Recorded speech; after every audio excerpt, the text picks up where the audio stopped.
Hello there folks, I'm the Lon Chaney Reviewer, and welcome to Silent Film Saturday episode number 26. Today's episode is about the 1926 F.W. Murnau directed Faust, starring Emil Jannings and Gösta Ekman as Mephisto and Faust, respectively. I presume most of you know the story of Faust. He makes a pact with Mephisto, he gets all the pleasures of the world and has to pay for it, and things like that, basically, but that's the basic gist of it. But let me get to the packaging of this product first. Okay, so this is the Kino edition. I don't have a Blu-ray. I don't think there's a Blu-ray of this yet. It's a 2-disc DVD. It includes the German version with English subtitles and the American US version. New musical score by the Mont Alto Motion Picture Orchestra, and then another piano score from the 1926 arrangement. The Language of Shadows, documentary on Faust. Lost screen test of Ernst Lubitsch's abandoned production of Marguerite and Faust. Set designs by Robert Hirth. Photo gallery, notes on the Mont Alto score. Essay by film historian Jan Christopher Horbeck. So this is a pretty good DVD edition. Helps you give you context into the film and other things revolving around it. So the basic gist is that I really like this movie a lot. Is it my favorite F.W. Murnau production? The answer is no. My favorite is The Last Laugh, which is a film I reviewed a long time ago, before Silent Film Saturday even existed. But I do enjoy this film very much, particularly because of Emil Jannings' performance. Emil Jannings was the first Best Actor winner at the Oscars, in 1929.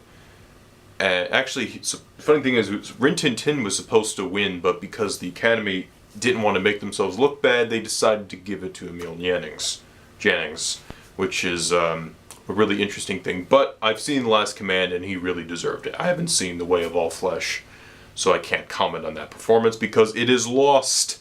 But this film, fortunately for us, is not lost, and it gives us another one of Emil Jannings' typical grandstand performances. He is over the top. He is a little over the top in a lot of his films, but it works for the character, especially in this film where he's Mephisto, the devil. He's wearing this big costume with the wings, but he's still playing it up really big.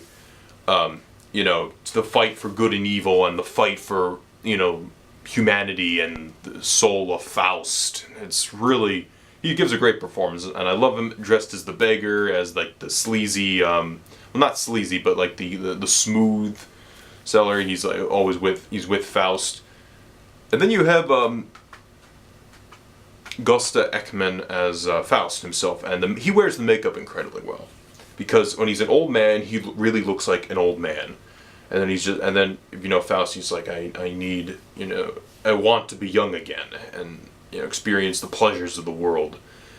And when he becomes young, it's an amazing transformation, because it looks like he really is genuinely transformed into a young person. Not just he's got the beard off. No, he's a genuinely younger person from the appearance, and that's really quite impressive. And of course, this is German expressionism, so you have really nice angles, and the shadows are overwhelming and somewhat creepy in certain scenes. So it really adds an eerie nature to the film, especially in the beginning. The beginning scene is probably my favorite, where you have the three. It looks like 4 horsemen of the apocalypse, but it looks like 3, and they're like these skeletons, and they're riding on horses, and the wind's blowing at them, and they look so creepy because they're moving kind of like this. They're not moving like regular people would, but it's like the way they move is just so creepy, and that's what I appreciate with practical special effects, is the really jerkiness of certain effects, and that makes it somewhat creepier and sometimes even more frightening to the audience.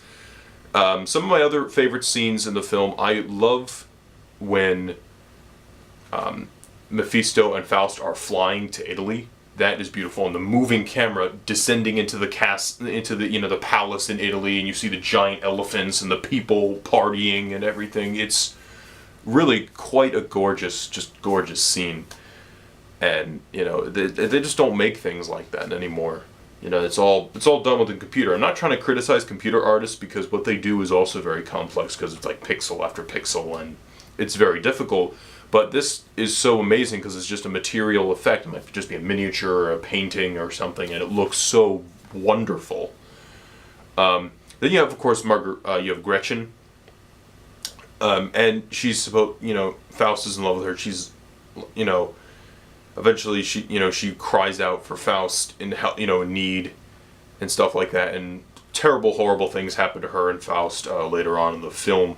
But mostly what I'm here to talk about is really just the visual style. Like, there's a scene with Gretchen where she screams for help for Faust, and it's like a superimposition where you see her head and it's like across like a massive, massive, massive terrain, and it finally gets to him. And I really love stuff like that because it's kind of creepy, but at the same time you get what's happening on screen. It's silent films are a visual medium. That's what I really appreciate about this film. Was that, yeah, there were some title cards here and there, but for the most part, it was very much a silent movie. And that's one of my favorite things about F.W. Murnau. That's why he's one of my favorite filmmakers, is because when you look at a lot of his films, especially like Sunrise, and especially The Last Laugh that only has one, that one title card, his films are just a visual language. Like, you get everything that's happening on screen without somebody speaking and saying, oh, this is happening. Blah blah blah blah blah. No, it's like you understand what's happening. It's like a universal language.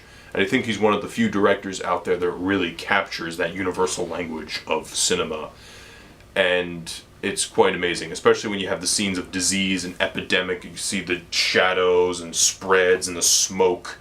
Emil Janning's covering up the sun and everybody running away. You know what's happening, and they need little to no title cards to explain what is going on screen, which is really, really awesome. And I would highly recommend you check out F.W. Murnau's Faust. Next week, I'm going to review the 1921 production of The Sheik, starring Rudolph Valentino. See you next week.